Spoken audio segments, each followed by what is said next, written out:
Hello and welcome back to the Daily Brew, the devotional, where every day we drink a new brew of coffee and we see what God is brewing for us in the Bible. Yes, it's cheesy, but it's true. And you're joining me for day 347 of 365 days of Bible reading. Only 18 days to go until we have read the Bible cover to cover, and I'm so excited to get to that point. Today though, let's have a look at what scriptures we're going to be reading, and then we'll talk about the brew for today. I'm excited to try this. I'll talk about that a little bit more in a moment. Psalm 142 verse 1 to 7, Revelation chapter 4 verse 1 to 11, and Esther chapter 6 verse 1 to chapter 8 verse 17. So those are our scriptures. Make sure you get amongst those at some point later on today. Okay, coffee for today. Now I'm excited about this because this is the Allies coffee. Hinimoa is the blend, and it's got tasty notes of chocolate, honey, caramel, and mandarin, which sounds absolutely fantastic. I had this today. I was catching up with someone for a coffee. I had this today as an iced latte because it's like 30 degrees here today. It's very, very hot. And I'm filming this at the end of the day for tomorrow. So it's really exciting. Anyway, I had this as an iced coffee. It was absolutely wonderful. The guy said this is the bean. So I'm going to try it today over the next few days as Chemex, plunger, and espresso like we've been doing all year. Let's today give this a go in the form of our Chemex. Cheers. Let's see if we can get any of those tasty notes out. Wow. Wow, it's a lovely sweet coffee. Obviously that honey and the caramel working together really, really well. As a Chemex, it's lovely. It's got a very light flavor profile. It rests in your mouth. It's smooth going down. It's beautiful. I love that. And I know I'm a little bit biased because I've already obviously had it as an espresso in some form of coffee, but it's very, very good. I'm gonna give it a 9 out of 10 just because there's a little bit of an aftertaste that I don't like. It could just be me making it, but I'm just not. Yeah, I'm gonna give it a 9 out of 10 because it's not quite the best coffee I've ever had that I've made here at home, but it is pretty good. So there you go. The Allies Coffee Hinimoa blend. You can check that out for yourself. That's enough for the brews though. Let's get into the Bible, the reason that we are here. For David, when he's writing this psalm, he's actually imprisoned in a cave and is fearing for his life. You can read about that more in 1 Samuel chapter 22 verse 1 to 2 if you've forgotten the story. The psalm carries extra weight because of this context that he's in. He prays this in verse 7. It's going to come up on screen. Set me free from my prison that I might praise your name. Then the righteous will gather about me because of your goodness to me. David's goal, his dream, his desire is to be able to praise God for answering his prayers and rescuing him. Now, this is not really what we all might say. Like, if this was us, right? Like, we're probably crying out to God to just get rescued, not so that we could bring God praise. But the primary objective for David is that he would be saved so that he could bring God praise. And when you read the goal of David's miracle here, it's to be able to return praise and thanksgiving back to God for the miracle. And it's an interesting difference.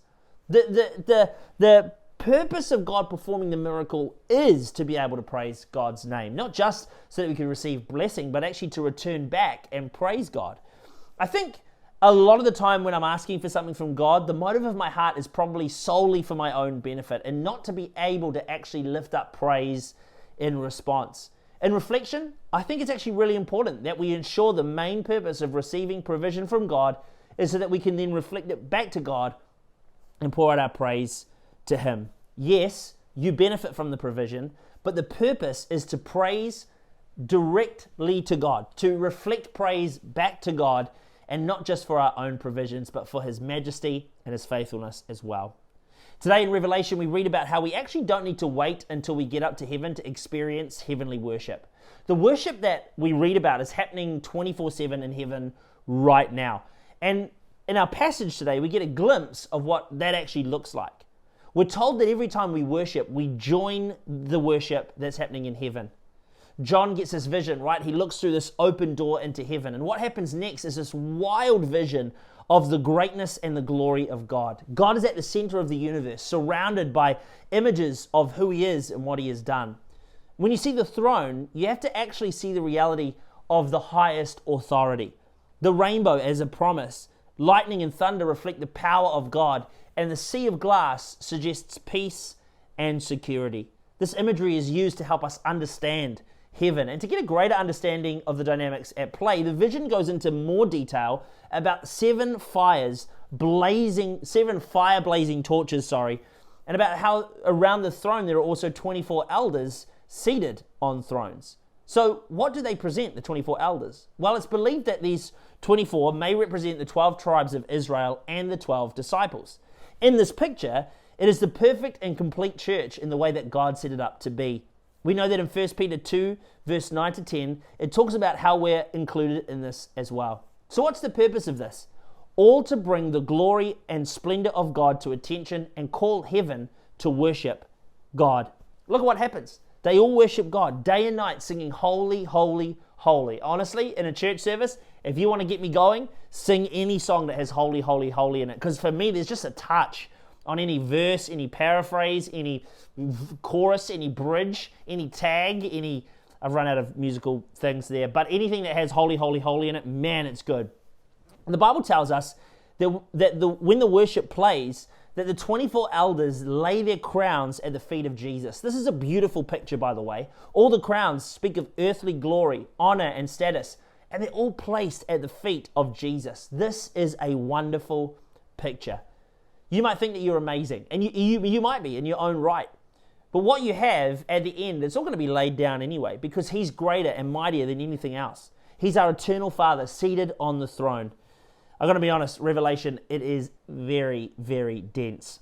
Okay, finally today in Esther, we see a prefiguring picture of what was to come in the life of Jesus. We see Esther lay her life down to save her people, and ultimately, she's going to win, much like Jesus ultimately wins. But so too in the story of Esther, we see that Haman will ultimately fail in his goals to get rid of the Jewish people, much like the devil will fail to get rid of God's people.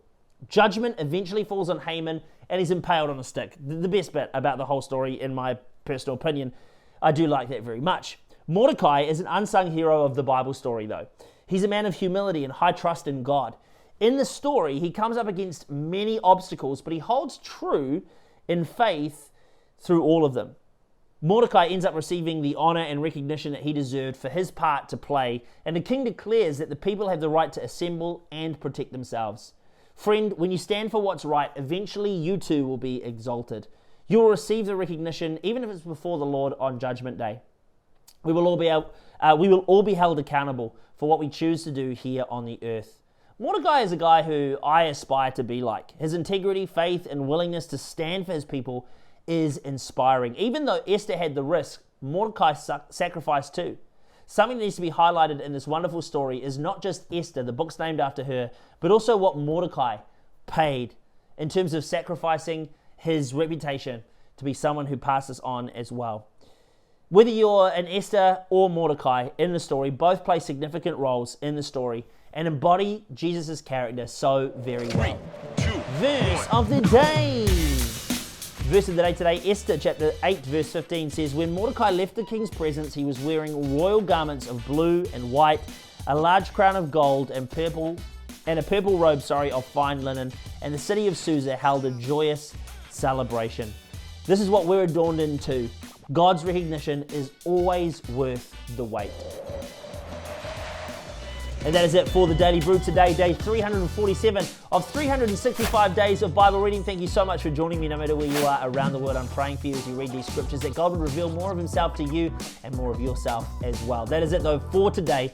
Thank you so much for joining me no matter where you are around the world. If it's the start of your day, have a great rest of your day. Unless it's sleep time, good night, sleep tight, and we'll see you back here tomorrow for some more Bible, some more Banter, and some more Brews. I specifically and particularly like the Banter. We'll see you back here tomorrow. See you soon.